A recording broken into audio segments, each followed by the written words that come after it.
Welcome to this guitar building process where we are going to show you each and every step. So this is the log which has been cut in different shape.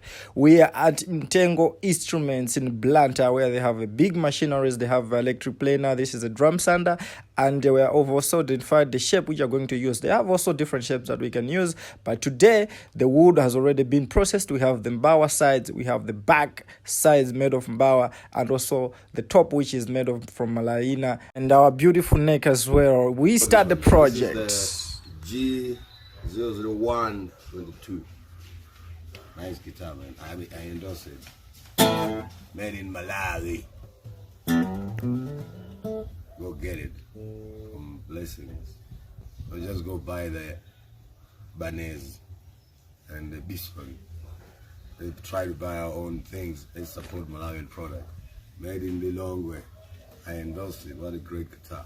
You read out.